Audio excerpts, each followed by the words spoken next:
together.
neza bitabiriye Silva Gala uri imvutse Sheri Silva musanzwe muziranye mu bana wawe neza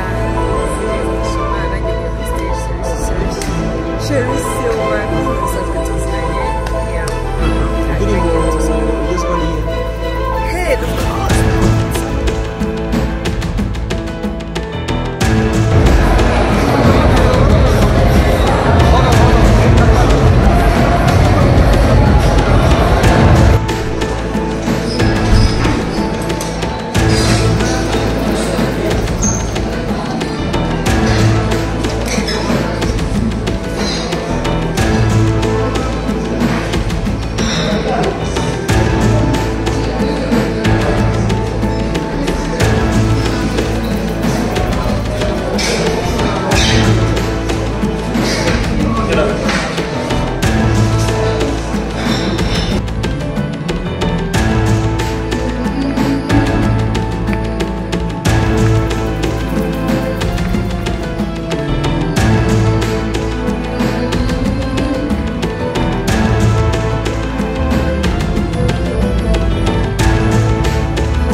Last year we had an unbelievable festival here in Rwanda, and Sheri Silva and those young kids here showed us what it is to be African.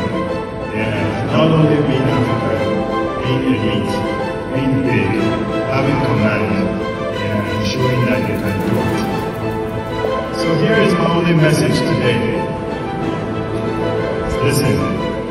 Listen carefully. We can all do it. Yes, we can all do it. What I admire about her the most, she's not tall. And some of us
lettre contre-réplique du ministre d'État, le ministre de la Justice, interpelle à plus de titres.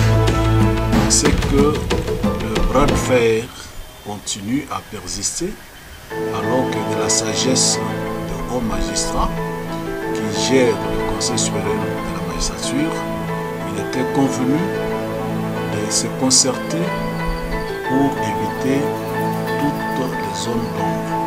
Il est pour nous surprenant de constater que, après que le pouvoir judiciaire, incarné par le bureau du Conseil supérieur de la magistrature, est soulevé, comme je l'avais souhaité, l'exception d'illégalité de la circulaire du ministre d'État, ministre de la Justice, pour ne pas tempérer à cette circulaire-là, demandant à tous les magistrats de continuer à envoyer des détenus et même des condamnés à la prison centrale de Makala.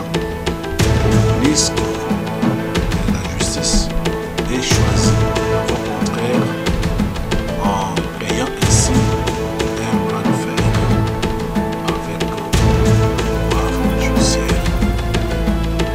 Cet état de choses crée une insécurité généralisée.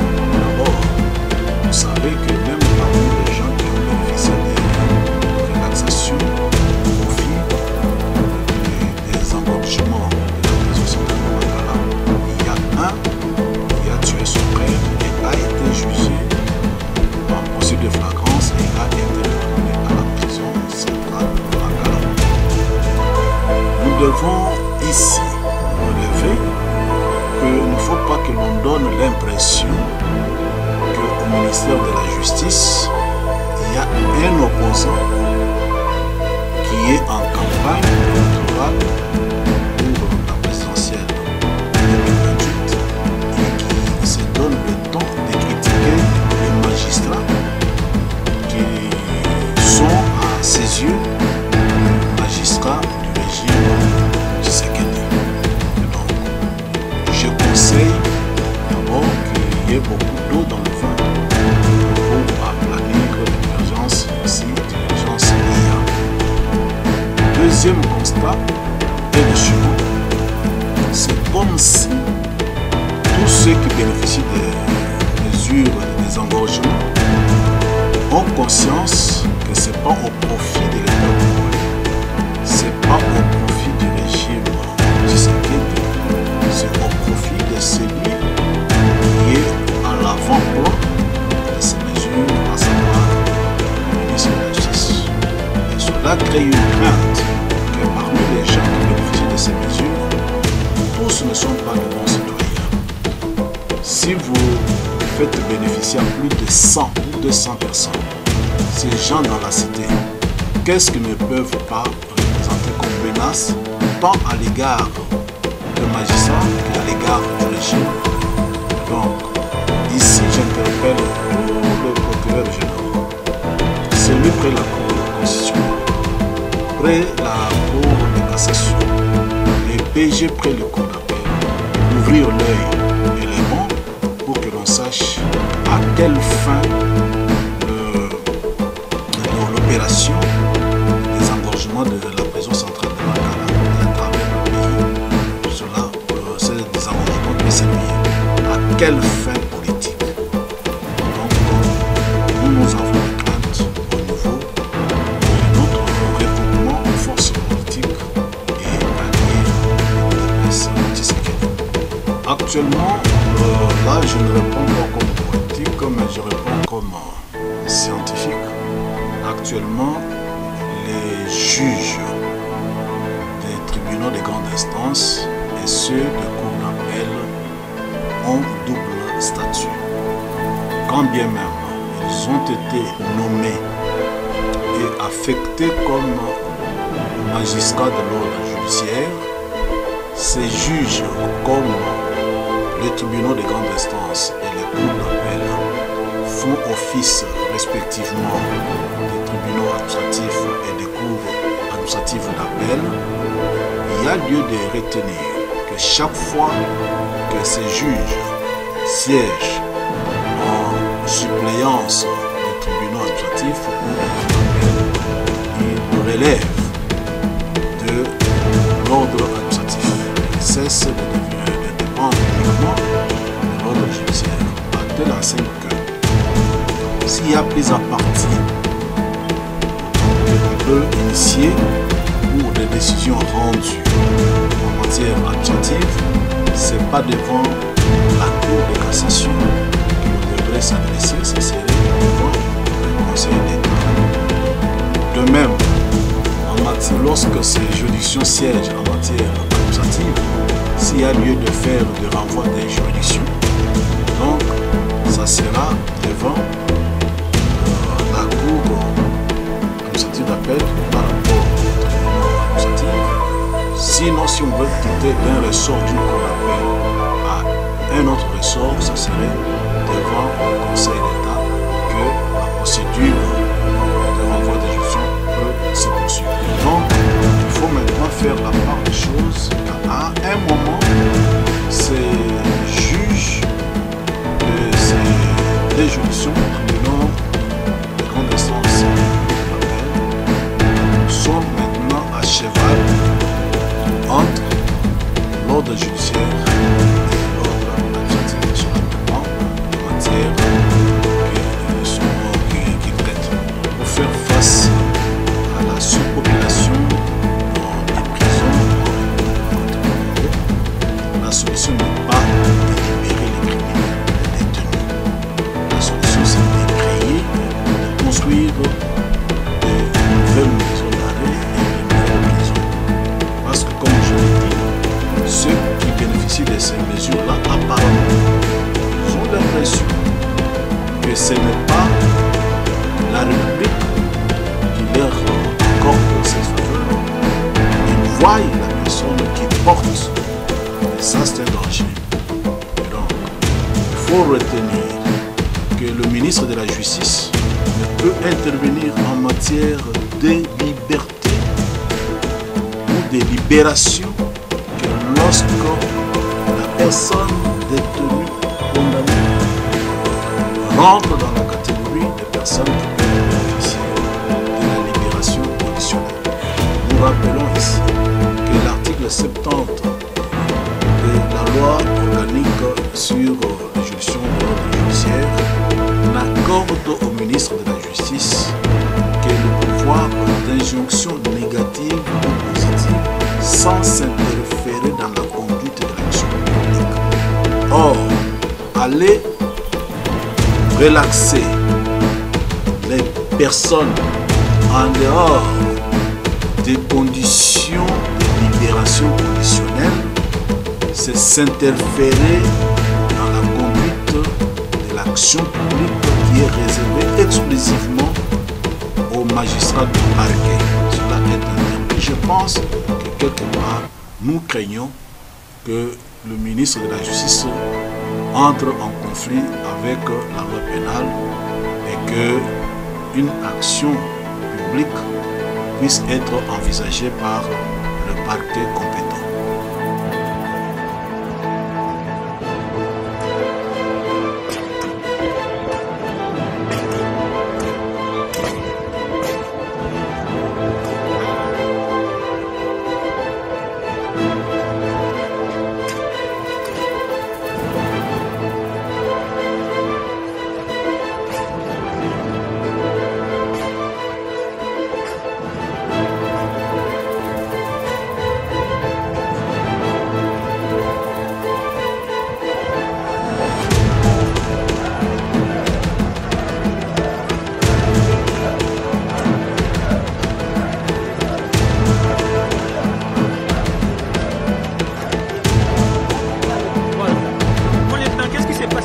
Voilà, nous sommes dans une réunion à la prison centrale de Bounia où nous constatons une tentative, on le dit, tentative d'évasion. Pour une seule raison, ceux qui sont dedans, il y a une forte manipulation. Il y a une forte manipulation. Vous pouvez voir. Eux, l'information que nous avons, nous ont dit qu'ils vont réitérer ce qui s'est passé à la prison centrale de Makala. Pour une seule raison, ceux-là qui vont s'évader et ils vont s'évader. Et ceux-là qui seront pris par la police ou ils seront maîtrisés, neutralisés par la police, et voilà. Et donc nous avons compris, vous allez voir, il ne s'agit pas d'une réclamation ou de la ration, de primes, non, non. La plupart, c'est ce que nous avons dit, c'est de la manipulation. Vous êtes en train de venir ici depuis le matin et nous sommes en train de maîtriser la situation. Toutes nos unités sont en alerte. Le commandant des opérations a instruit, Général Boya a instruit la police, les éléments de la 32e région militaire, de PEM, la police militaire, mais également de toutes les unités pour empêcher ces tentatives dues à la pure simple de la manipulation. Et donc la situation est maîtrisée. La route qui amène vers Kapa, qui quitte Kapa, rond-point Kapa vers Kapa, et en même temps barricadée par les hommes étouffée dans l'œuf cette manipulation qui va étouffer dans l'œuf cette manipulation. Donc nous sommes là avec toutes les unités pour remettre, rétablir l'ordre public. Et nous disons à tous ces prisonniers, ils n'ont rien à envier parce qu'ils sont dans les meilleures conditions ici, vous voyez même la prison. Et donc, nulle part ailleurs, ils sont dans les meilleures conditions. Et ce que nous disons, ils doivent éviter toute forme de manipulation. Et nous mettons en garde ceux-là qui pensent déstabiliser la province par n'importe quel moyen.